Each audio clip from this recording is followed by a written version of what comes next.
Санал Лизээс эрхлэн бэлтгэдэг хинтэд үйлдвэрлэлөө нэвтрүүлэхдээ Хинтээ аймагт үйл ажиллагаагаа явуулдаг хэрлэн өндөг үйлдвэрийнхээ үүсгэн байгуулагч хандмаа дээр хүрэлцэн ирсэн байна. За юуны өмнө өөрийгөө танилцуулаад одоо энэ үйлдвэрээ хэдэн онд байгуулж одоо хүртэл хэдэн жил өнгөрч байна?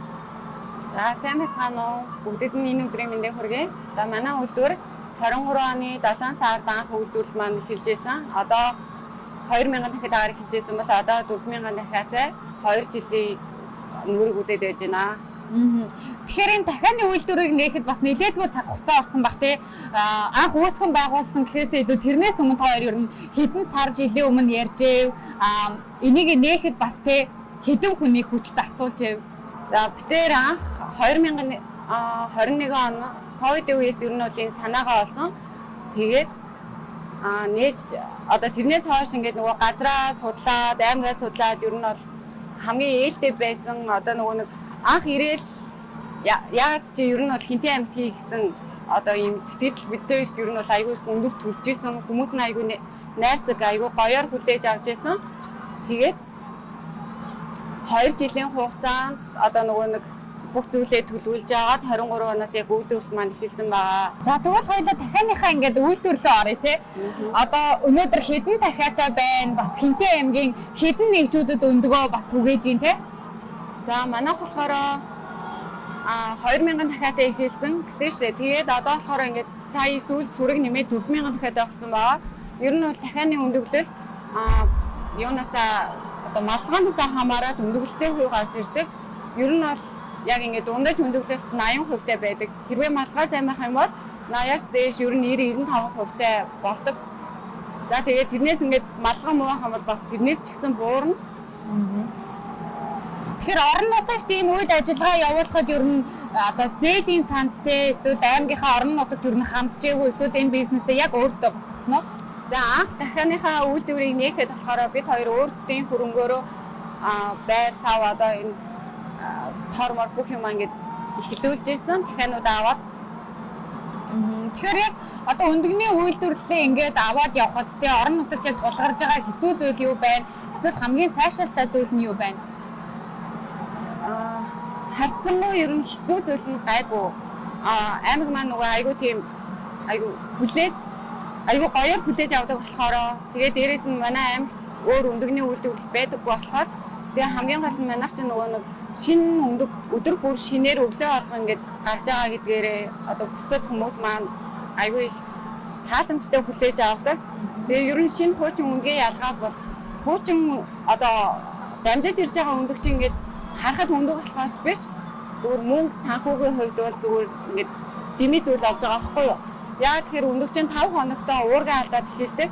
Тээвэрлэлтийн өндөг бол тодорхой хэмжээгээр ер нь хотоос ирж байгаа өндөгнүүд эхлээд түгээлтэндээ гараад дараа нь агуулгад байгаа өндөгнүүд нь одоо ингээд хөдөөс хундуудаар ингээд түгээлтэнд гардаг.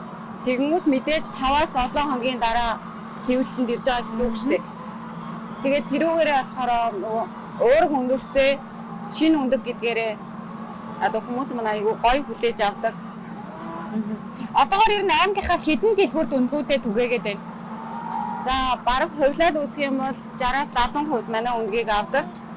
Тэгээд ганц хоёр дэлгүүрүүдийг хэлэх юм бол хам бүргэд, оргих, сув, эвдийн 2 лангуун дээр байдаг. Эвдийн 2 лангуун дээр болохоор одоо яг манай үйлдвэрээс гардаг үнээрээ байдаг 11, 14-р лангуун. Тэгэхээр өдөрт ер нь хэдэн өндөг гарч байгаа бол энэ дахиануудаас тий? Одоо эхний сүрэг маань болохоор 85% тай өндгөлж байгаа. Одоо дараагийн сүрэг маань сая сүүл тавьсан шинэ сүрэг байхгүй юу? Дахиад юм болохоор нэг жил 6 сараас 2 жилийн хугацаанд өндгөлдөг байгаа. Тэгээд өндгөлт нь ер нь буураад эхэлдэг.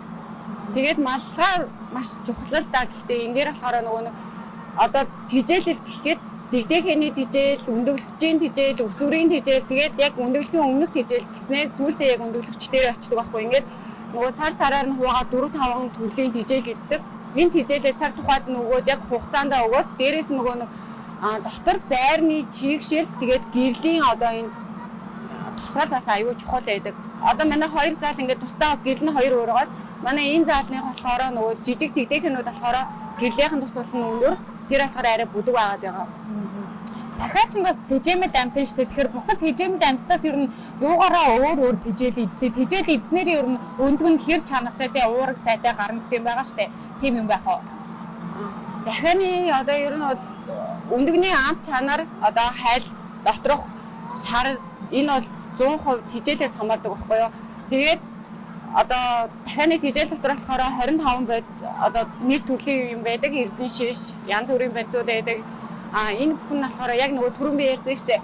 Тухайн цаг үед нь таарсан тэжээлийн нөгөөд өндөглөлт ингээд сайжирна гэдэг чинь нөгөө одоо дэгдэхэ байхад бол арай юм жижиг бүтэцтэй ч юм уу нутаг тэжээл иддэг.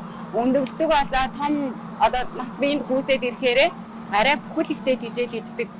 Тэгэнгүүт одоо тэжээлээс 100% өндөгний ам чанар уураг одоо бүх юм хамаардаг байгаа. Тэр хүмүүсээс гайхаад байдаг штэ те яана одоо ингээл дахианы үр хөвгтийг идээд байгаа мó бид нартэй шарж идээд байгаа мó гэж. Гэхдээ яг үндэ ингээд яг үйлдвэр дээр нь ирээд үзэхээр шал өөр байд юм ээ. Өндөглөгч дахиа гэж байд юм ээ. Махны чиглэлээр гэж бас дахиа байд юм ээ. Тэр та энэний ялгааг нэг хүмүүстэй тайлбарлаад өгөхгүй юу? За одоо манай дээр байгаа дахианууд болохоор зөвхөн нөгөө нэг хорондоо байдаг өндөглөгч дахиа гэдэг нь өдөр болгон ер нь бол ингээд өндгөл гарах зориулттай дахиа байхгүй юу? Махны чиглэлийн дахиаж болохоор тэжээлээ идээд жингээ нэмээд зөвхөн маха одоо нөгөө гарах одоо мах болдог. Тэрнээс биш тэр дахиа өндгөлдөггүй. Тэгэхээр одоо манайхаас гарч байгаа өндгөө нь болохоор одоо дэгдэхээ ч юм уу одоо буцаа дахиа болно гэж ойлгоод байдаг. Тийм биш ээ. Энд чинь болохоор өдөр болгон уусаа цаанаасаа өндөглөгч дахиа гэсэн зориултын дахиа авахгүй юу? Тийм болохоор гарч байгаа өндөг маань аймгүй зүгээр л яг бидний уургийг нөгөө хэрэгцээний өндөгнүүд. Тэгэхээр буцаа дахиа олохгүй гэсэн үг. Тэгэхээр одоо яг ингээ газар дээр нь ирээд үзэхэр нэрээ ямар чанартай бүтээгдэхүүнийг үйлдвэрлэж гаргаж байгаа юм бэ гэж бодчих. Чанартай үйлдвэрийг гаргаж байгаагаас гадна энэ өндөг нь ер нь хүний бид яг ямар ач тустай те өндөг ер нь хүний бид яг ямар үүрэг гүйцэтгэх юм. Жишээ нь таны өндгийг ингээд хүмүүс иддэг бол те яг ямар ач тустай юм бол өндөг болохоор ер нь бол өндгийг хүн орган бүхийн тулд хэрэгэлдэг. Тэгээд хамгийн гол нь одоо тэрвэрлэлтэнд ирж байгаа өндгийг худалдаж авна гэдэг чинь хугацаа алдсан. Би дөрөв ярьжсэн да 5 хоногоос хойш бол өндөгний уураг алдагдаад эхэлдэг байхгүй юу? Тэр ингээ харахад өндөг харагдаж байгаа ч гэсэндээ доторх уураг нь ямар ч уураг болцоо байдаг. Тэгэнгүүт одоо зарим нэг бөөрийн дутагдлалд орсон өвчний заалттай зарим нэг тийм хүмүүс болохоор яг шинэ уураг нөхөхийн тулд шинэ өндөг авъя гэдэг яг манай дээр бүр хашаа нэрээс ирээд авдаг байгаа. Тийм хүмүүс ер нь байдаг. Тэгээд хамгийн гол одоо манай давуу тал ч юм уу тэгээд хэлэхэд бол өглөө болгон шинэ өндөг ингээд өглөө болгон шинээр гарч байгаа гэхээр уураг маань маш сайн байгаа. Ер нь өнгийг бол уурган нөхөхийн тулд хэрэгэлдэг. Тэгэхээр хоёулаа одоо дахианыхаа үйлдвэрлэлөө яг ороод те үзэгчдтэй яг ийм чанартай бүтээгдэхүүнүүдийг хүргэдэг юм шүү. Жишээ нь одоо ингээд харахад өндгөлчихсэн одоо ингээд харахад яг өндгөлчихсэн байгаа. Тэгэхээр яг бас хайцсангуй жижиг өндөг юм шиг байна те. Энэ болохоор нөгөө энэ дахианууд маань яг өнөөдрөөс эхлээд өндгөлж байгаа байхгүй юу? Дахиа ер нь бол 120 хоногоос хойш өндгөлдөг. Тэгэнгүүт энэ дахианууд маань одоо 118 хоногтой байгаа. Тэгээд хамгийн эхлээд айгүй жижиг өндөг гараад энэ нөгөө 7 хоногоор томорсоор агаад C1 сортондоо хүрдэг байгаа. Тэгээ энэ болохоор яг өнөөдрийн өндөг. Дөнгөж өндөглж эхэлж байгаа дахианууд аахгүй юу? Тийм ээ те. Тэгэхээр дахианы төрлүүд гэж бас байх ба те нэр ч юм уу. Ер нь зөндөө олон төрлүүд байгаа. Монголд ихэнхдээ бор өнгийн нөгөө хайд бороо одоо манайх болохоор хайд бороо байхгүй юу? Тэгэхээр ийм үйлдвэр байна. Хүмүүс бас маш чанартай. Ер нь бол одоо хүмүүс чанартайг те яг орон нутагтаа үйлдвэрлэх зүйлүүдийг амар зорддог болсон шүү дээ. Тэгэхээр эндээс бас хүмүүсээ гой хоол хүнснийхаа тэжээлийг, уургийг бас эндээс бас авч байгаарэ гэж хэлмээр байна. Тэгэхээр цаашид ер нь энэ үйлдвэрийг хэр өргөжүүлэе гэж бодож байна. Ер нь энэ чиглэлээр явхад цаашаа ер нь болмоор байна уу? Бас болохооргүй зүйл бас байна уу? Тэр ер нь анхнаасаа 20,000 дахиад олно гэж зорж ирсэн. Одоо 2 жилийн хугацаанд 4,000 болсон байгаа. Тэгээ цаашдаа дахианыхаа тоо толгой ч гэсэн нэмэн сая сүүлд манай дахианыхаа тоор одоо энэ юунуудаа бүгдийг шинжилсэн байгаа. Тэгээ дахиануудаа нэмээд тэгээ ер нь цаашдын зорилго бол 20,000 дахиад байлгах аймага бүрэн хамаарах хэмжээний болно гэж зорж байгаа. тэгэхээр бас хүсэл нь биелэх баха. Тэгэхээр дахиад өдөрт ер нь хэдэн удаа тэжээл идэх үү?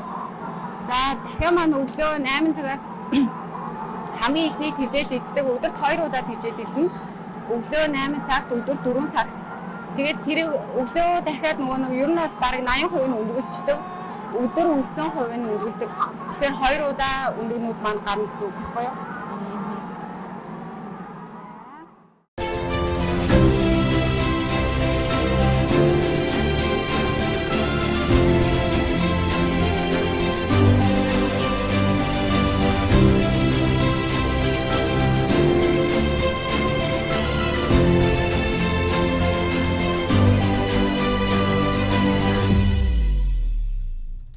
Өндийг зөвхөн одоо нэрээр нь таних биш те бас өндийг одоо энэ жишээ нь хэрлэн өндгийн өндгөө гэд бусдад бас зарах тохиолдол 1 2 дгүү гарч исэн гэсэн. Тэгэхээр дэлгүүр орлоо энэ хэрлэн өндгийн өндөг мөн үү гэд авахд бол бид нар мөн гэхэд бол итгэхгүй шүү дээ те. Тэгэхээр энийг ер нь таних тэмдэг ер нь таны талаас хэлвэл юу байна? За манай өндөг болохоор одоо нэгт бор өнгөтэй. Тэгээд ингээд дээрээ хэрлэн гэд бичигтэй доороо он сартай. Одоо өнөөдөр 25-ны 5 сарын 12 ингээд энэ яг өнөөдөр өглөөний өндөг авахгүй юу. Тэгэхээр та нар маань яг манайх бол угаасаа тамгагүй өндөг гаргахгүй. Тэгэхээр яг энэ одоо нөгөө тамгыг минь хараад яг манай өндөг гэдэгт одоо итгэж болно. Мэдээж манай өндгийн тамгыг бол хуулбарлаа зарахгүй шүү дээ. Тэгэхээр яг манай өндөг гэдгийг бол яг энэ тамгаар минь мэдэж олно шүү.